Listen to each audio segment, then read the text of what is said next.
Big news in the Canadian housing world as the government just announced two major changes to the mortgage rules starting in December that will, in theory, help more people qualify for homes in Canada.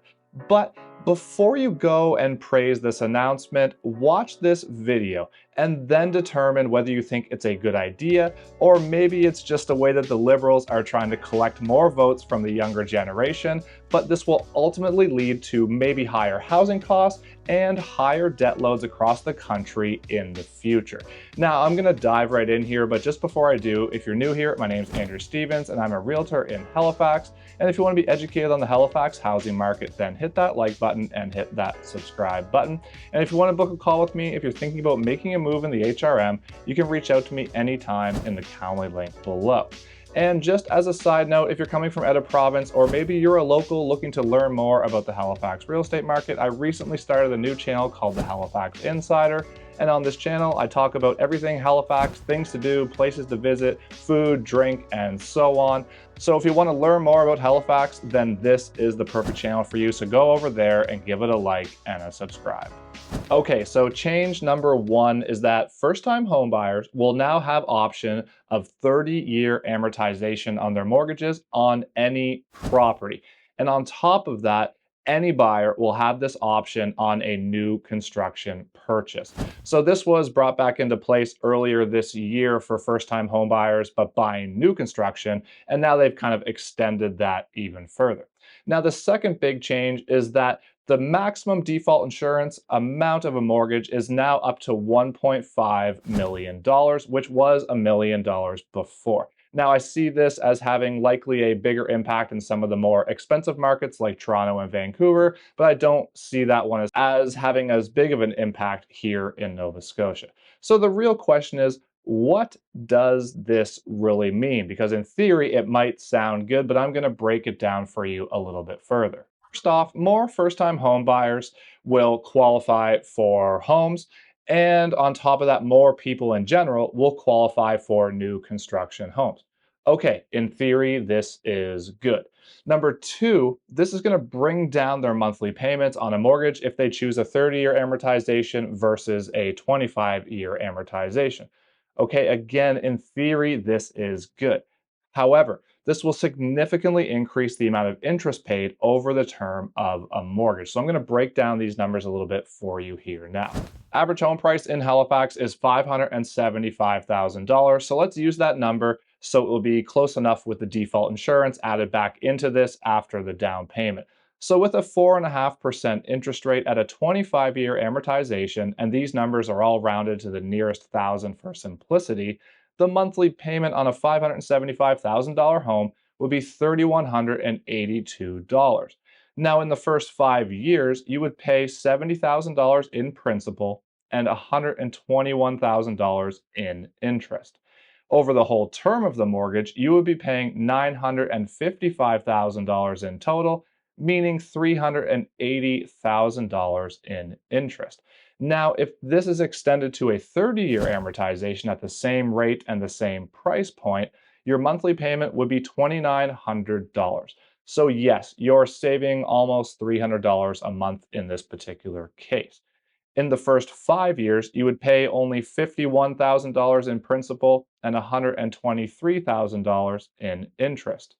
Over time, over the full term, you'd pay a total of $1,044,000, meaning almost $470,000 of interest. So the differences are in the first 5 years, you'd have $20,000 less equity. And then over the whole term of the mortgage, you're actually paying an extra $89,000. So it is a big, big difference.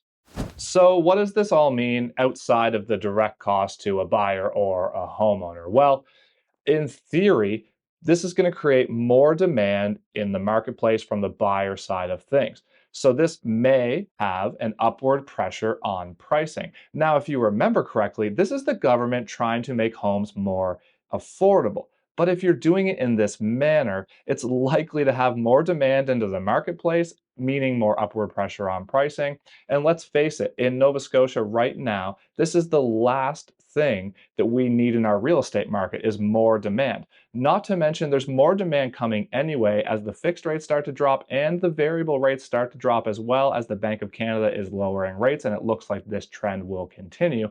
So not only are we about to see an upward demand based on the rates coming down, but now we're also going to see more demand as well once this comes into effect, because it's going to increase the borrowing power of a lot of buyers, especially first-time home buyers. The interesting thing is, based on the current market conditions, things were already starting to kind of level out and kind of go in the right direction. Things were leveling out. Prices in a lot of markets were coming down.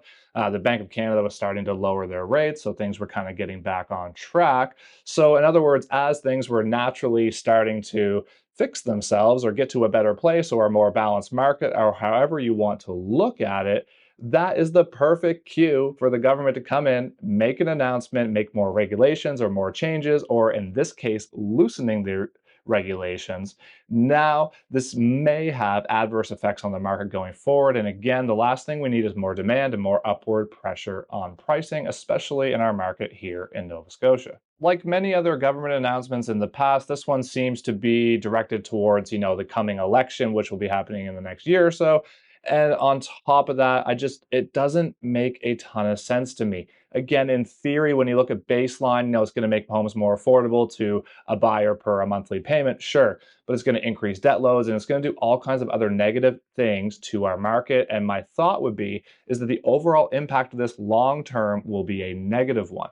So over the last few years, we've been fighting inflation, we've been fighting construction costs and material costs and housing prices, and all this work has been done about this. And as it's naturally headed in the right direction based on the rates and all these things that were done, now this may just throw that gas on the fire to make the market pop off again, just like it did when the interest rates were low 2% back in the early days of the pandemic market. So in terms of my opinion, yeah, making things more affordable from a general statement is obviously a good thing. I would never argue that. But overall, I don't see it as making things more affordable because it's going to increase those debt loads and it's likely to increase the pricing. So while you may pay less per month because you're on a 30-year amortization, if you have to pay $50,000 more for the home in the first place, it kind of defeats the purpose, right? And I just think that we were naturally trending back to a more balanced, more healthy real estate market already. And I think this is going to cause the opposite effect, but only time will tell. But I think bigger picture, in the long run, this was